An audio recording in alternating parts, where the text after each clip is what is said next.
I am part-timing in an IT company that is very close-knit. My boss Steven and his wife were always sweet. It was my first month and it was my boss's birthday week. So he and wife Melissa were kind enough to include me in this fancy dinner they were taking everyone to. A week prior to the dinner, Melissa added everyone to a group chat and asked whether we had any suggestions on where to eat. I told her that I am fine with anything as long there are vegetarian options available or at least chicken. They brought their daughter Steph to the dinner and she is a sweet little girl. Now Steph was really interested in me and she kept on asking me questions about how I look the way I look. Now I am short, 5 feet, but can be somewhat deemed as fit to today's generation. I was transparent with her and told her that I don't restrict myself to certain foods but rather eat everything in moderation. Plus I have a plant-based diet and home-cooked meals so that helps, and I also lift weights. Now Melissa overheard our conversation partially. She pulled me aside and told me that Steph was recovering from eating disorder, so she encouraged me to be honest with her and not lie to her and not to order anything that screams diet. When I saw the menu, there were little to no vegetarian options available. It didn't have anything for me. I was very disappointed and made a comment that, oh wow, there are no vegetarian options. Melissa chimed in and said that eating meat once in a while won't affect my weight.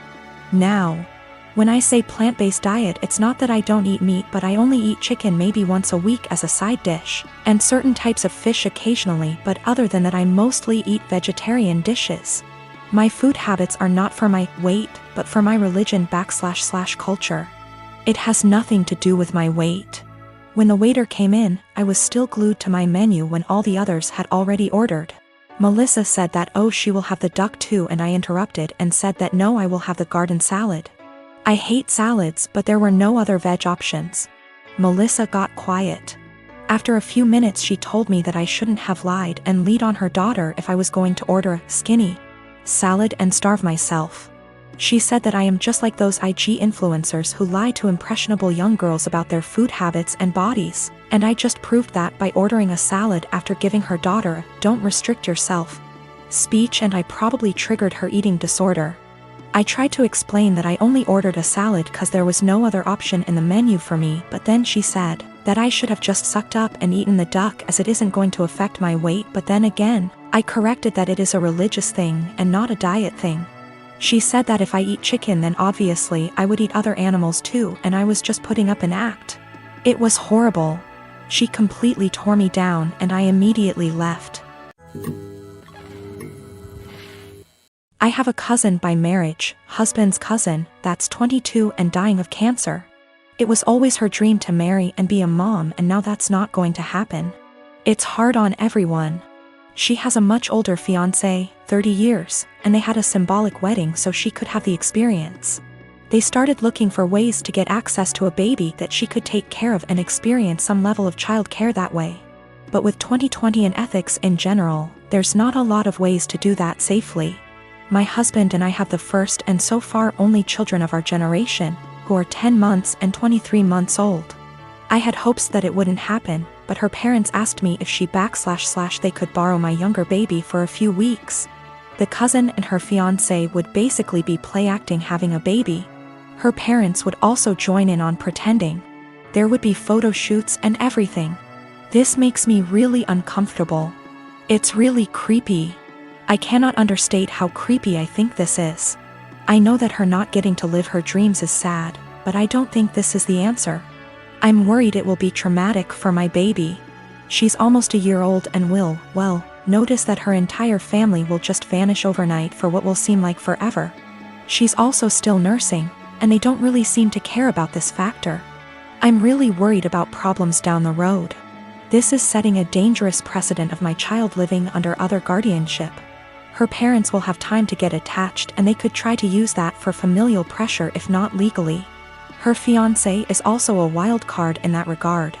I said no, and my husband's entire family is hounding us about this because her time is running out and it's time sensitive.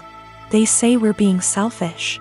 They say that we could use this as a free vacation and bond with our older child because I popped them out so close together.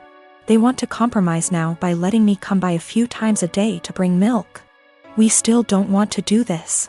Yesterday afternoon, we got an email from the cousin's parents offering actual dollar amounts for us to agree. We got enough from that to file a police report and at least get the threat in writing. We also had a call with my husband's parents and his siblings to basically clear the air.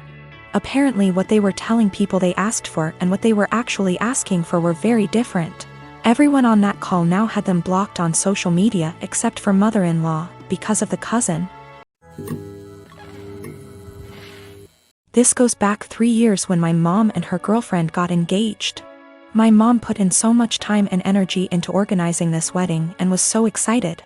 She sent out invites to all our family members for months in advance, and almost everyone confirmed they would be going. Barely a week before the wedding, she received several messages from aunts and uncles who said they won't be going because they had other commitments, despite confirming they'd be there months prior. One of my aunts, my grandma's sister, confronted my mom and said many weren't going because they still didn't agree with the fact that she was marrying a woman, including herself, because it went against her Christian views. Meanwhile, my hardcore Christian grandma was more than happy to walk my mom down the aisle. This upset my mom, but she tried not to let it ruin her wedding. I, however, was furious. Only my grandma, my mom's sister, a few cousins, and another aunt attended the wedding, while my stepmom's entire family came.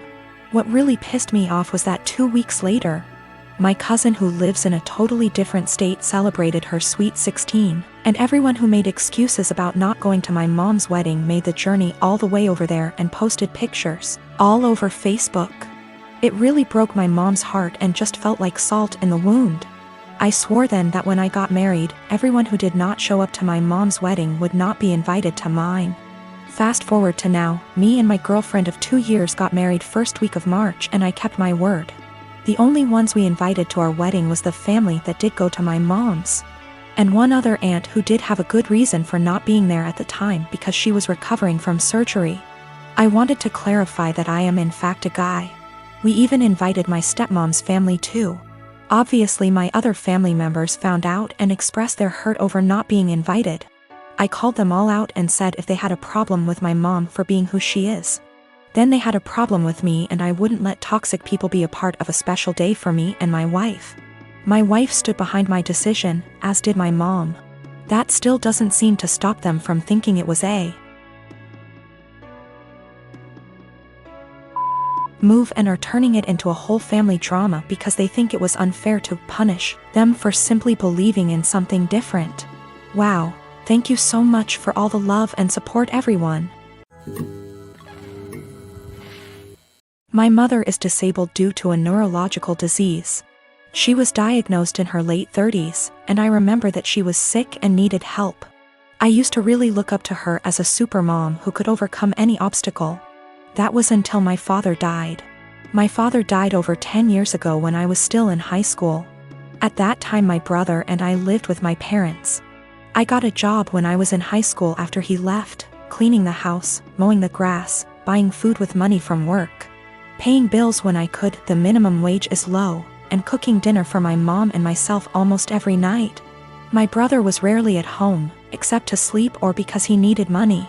Over the years, my brother has been in and out of prison dozens and dozens of times for everything from drunk driving to drug possession to stealing from our mother to assault. He is currently incarcerated.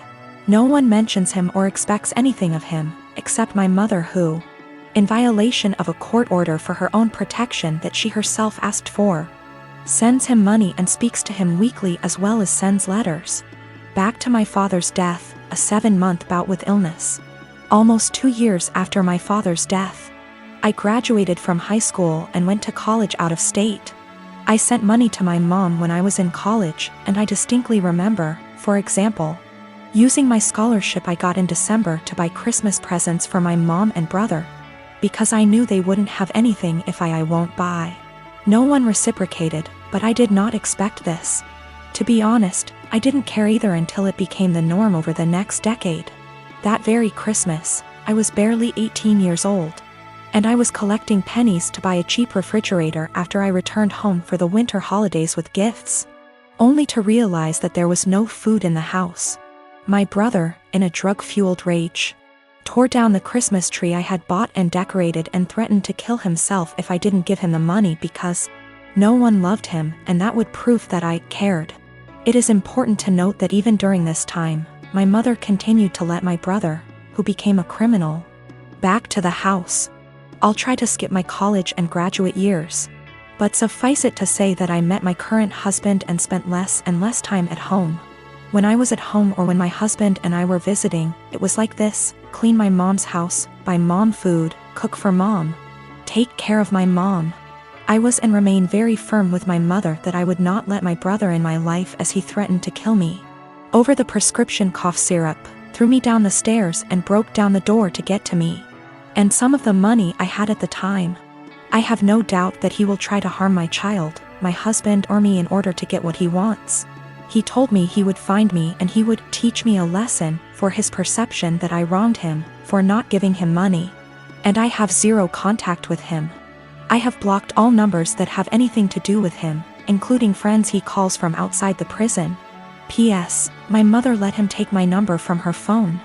I told my mom for years that I didn't want to have my brother in my life until he stopped using drugs for at least 1 year. To date, he is unable to do so. He stole tens of thousands of dollars from her. She always says she won't let him back into her house, but she eventually forgives him and the cycle repeats. The next year, when he was released again, she told me in no uncertain terms that he would not live with her, but admits that she keeps in touch, sends him money, and thinks it is the devil in him that makes him addicted. He will return. I offered to help my mom move closer to me since I live in many states. My husband and I even asked the realtor to come out and start the process of registering our house so we could find a house with space for my mom. My only stipulation was that she not drag my brother into my son's life. She categorically refused. She also refused to go to nursing homes, despite the fact that I went to her of my own free will and received excellent recommendations from her doctors. Now that she had surgery this week, my family is out of the slums. To be honest, I'm outraged by this. I had people who couldn't even send me a mutual Christmas card and told me that I was neglecting my mother, refusing to take time off from work and go to her place to take care of her. They don't care that I don't have days off and that I will most likely lose my job. One even stated that I wouldn't put groceries on my desk. I wouldn't work for such an employer. It's easy to say those words, but say it to my hungry baby. They said, "Who do you think took care of you as a baby?" And frankly, it hurts me. Sometimes you have to learn how to deal with life. You can't just ignore it, because getting on with life means losing your job. Walking away from my toddler in his growing up years and taking care of my mother, I guess? You can probably tell at this point that I'm fed up. I am in a stalemate when literally the only surviving family members tell me to quit my job, my family, my young child, to take care of my mom and help her. They also refuse to give a timeline, saying it will be as long as she needs it. I am expected to take care of her 24 hours a day, 7 days a week, no questions asked. I also feel strongly that they resent my mother for asking them to do me a service. Even though I have explained many times that I offered her to stay with us and have the operation here, at no cost to her, mind you. And she refused. In response, they tell me that she has the right to be close to her friends. I also tried to explain that by bowing to her at every call. They give her an opportunity, but they don't want to hear it. They don't seem to hear me when I try to explain that. For example, helping her get out of the physical therapy room a week and a half before her doctor's recommendation gives her an opportunity, and ultimately hurts her independence. She is used to everyone doing everything for her. For example, during the last visit she was very upset that I did not take her to Walmart, because she had to go there almost before the baby went to bed. It was not emergency. She wanted to look around. My mother, in all this confusion, has taken the position that although she doesn't want me to lose my job, a good daughter should take care of her mother. Frankly, I am very hostile to this statement, because my mother did not call me on my birthday before my father died. I tried to build some kind of relationship with my son. I always try to chat with them or talk on the phone. And in the last 12 years I can count on the fingers of one hand how many times she called me just to tell me about me, or my son, or ask how we are doing. If she does call, there is always an ulterior motive, money for my brother or for her because she gave my brother everything. I'm on the edge. I can't work full-time, take care of my family, and expect to hear several times a week how bad a person I am for refusing to give up everything I've worked so hard to take care of mine. Mother. No matter what, I love my mom. My husband and his family saw it unfold and several people remarked, "Why are you even trying?" Meaning trying to schedule calls so she can talk / see my son. I invited her to my house earlier this month, scheduled plane tickets, airport assistance, etc. Just to watch her play on her phone or spend time playing with the dog instead of reading a book to my little one who just wanted her attention. Today, as if the last straw was needed, I called to check on her and she stated that she was going home against the doctor's orders because her dog needed her, because the dog was sick. First, he has a very minor skin condition that is almost 100% cured thanks to her friend giving him a prescribed ointment. Secondly, my little one got sick this week, meaning he didn't go to kindergarten for 3 days. And even after I told her about it, she never called to find out how he was. Just like she never called to check on him when he came down with the flu last year, or when he had a mysterious week and a half illness earlier this year that resulted in 4 doctor visits and a temperature of 104 degrees. I can't take it anymore. I am literally writing this as a last resort. My husband tells me not to talk to anyone, that's the whole family I have left except for one paternal aunt. Because he sees me cry when hurtful comments and guilt come into play. He sees me trying to hide it from my child. But then I feel like I'm giving them what they want, right? Look at little Miss Potato, such a bad person and so inept at dealing with life. She just chose to ignore us all. But I can't defend myself all day in front of extended family members whom I've seen for over 10 years. And in some cases over 2 decades. Nothing I say will ever be good enough. I was told in no uncertain terms that I was a terrible person because I refused to leave my husband and young child and move across the county to take care of my mother. Postscript, I am not subject to the FMLA. My employer is not large enough and there is no comparable law in my state. I have 1 day of vacation left due to my son getting sick earlier this year. My husband gets almost 3 times as many days off, so took many more days to take care of him. In general, I do not want to lose my job or look for another one. It's a good job, it's just limited to a small company. She refused to move in with me. Either my husband and I are building a mother-in-law, or we are moving to a bigger house. Any aid agency or nursing home. She hesitates about allowing housework, but contradicts herself on the matter, telling me that Susie can help her if she needs anything, or that she has friends she can call, or, more often than not, she does well and can take care of herself. She wants help, but only when she wants it and only on her own terms. She told me that she would not end her relationship with my brother. I managed to get her to agree to a consultation after my brother attacked her, stole her car and pawned all her appliances. She moved to a domestic violence shelter but declined to press charges. This happened when I was 7 months pregnant, and when I refused to drive 20+ hours in a car. I was told essentially the same thing that I am being accused of now. She justifies my brother's behavior. He hooked up with the devil, and he can't leave him. I've talked to the Adult Protective Services counselors, and it all comes down to the fact that she's an adult. She can make her own decisions. Her doctors, although they seem to agree that she may need help taking care of herself, refuse to state that she is unable to take care of herself.